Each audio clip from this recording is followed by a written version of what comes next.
Dave Palumbo here with RxMuscle.com, and I'm going to talk a little bit about Classic Physique. As we all probably have heard and read on the RxMuscle website, and all the websites out there for that matter, the powers that be have decided to raise the weight classes of the Pro Classic Physique division, which means that per your height, now you can weigh 5 pounds more than you did before, which is obviously a benefit for guys that were having trouble getting down to weight and who probably couldn't do classic and maybe had to do regular bodybuilding. It's a disadvantage, obviously, for guys who were making the weight easily, because now you got bigger guys squeezing down into a class that's supposed to be designed for shape like, or I guess you could say classic physique or classic bodybuilding.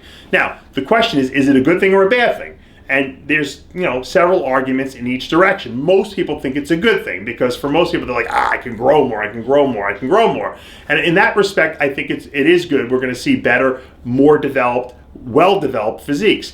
The negative is if it keeps climbing up the class, hopefully they won't keep raising the limit. Now we're getting into bodybuilding again. Now there's going to be a blur between men's bodybuilding and men's classic physique. What's the difference really? Are the guys that close that the classic physique guy can win the open division? We don't want that. We want a distinct division. We want men's physique, classic physique, and bodybuilding. And we want to be able to distinguish between those divisions.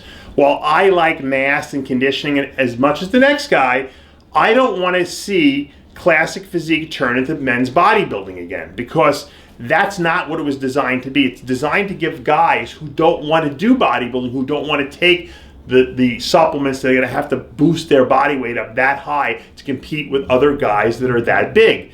So in essence, I think a 5-pound increase was the right way to go. I know a lot of people were hoping for 10 pounds. I think that would have been a big mistake, because I think it would have been too much weight. Now you're forcing these guys to do things that they may not want to do, and it's taking the division in the wrong division. By taking the 5-pound jump, it's enough to boost up the weights a little bit, but not ruin the physiques. And I think that the powers that be probably sat down, and I don't know, I wasn't in on the meeting, they probably sat down and they probably really had to think a lot about what the right limit of raising it was. And this was not an easy decision to make, because guys wanted it much higher.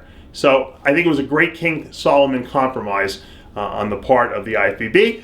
Whether the NPC follows suit, we will have to see. I know that the pro division weight limits are more than the NPC amateur division is. Now, another question is, what about the trunks? Should the trunks be made smaller? I've said that. I think that there should be more leg being shown in the trunks. I think that the old Arnold trunks, even though we made fun of them, we used to be like, oh, look at those trunks, they're kind of like goofy looking. I think that would have been perfect for classic, because that's the classic look. I think that the spandex they're wearing now, the bike shorts, are a little, even though you do see legs, there's still a little too much material there. Whether that gets modified or not in the next year or so, we don't know. No one's made any comments on that. But for now, the 5-pound increase on each height class that has been instituted, I think will bring in a better quality competitor without ruining the shape and classic beauty of the physique. So I think good compromise by the IFBB. I think it's a lot of motivation for a lot of competitors who might have grown out of the class or thought maybe, hey, this class is not for me because the weight limit is just too low, I can't make it. You might see more bodybuilders now step back into classic physique, and that's good for that division. I think 2017 will be the true test of how powerful that classic division is, and I think in 18 we're going to see it instituted across the board everywhere, and I think it's going to be pretty much a division that a lot of people will be entering, and I'm predicting, and I'm not doing this because I want to, because I really love bodybuilding. I think by 2019 you're going to see more classic bodybuilders than you're going to see regular bodybuilders.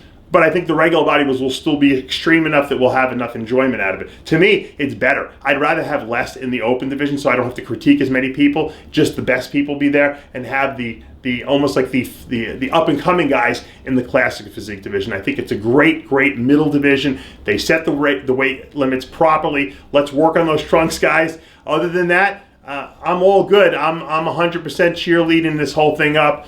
I'm looking forward to 2017, see what these guys bring to the stage with that 5-pound weight limit. I know Sadiq Hadzovic is probably licking his chops on that one because he's one of the taller guys who can definitely hold the weight. Arash Rabar also probably licking his chops. Here's his opportunity to put on more muscle, come in bigger on stage, and certainly dominate these lineups. Guys, Dave Palumbo with another rant and opinion for the day.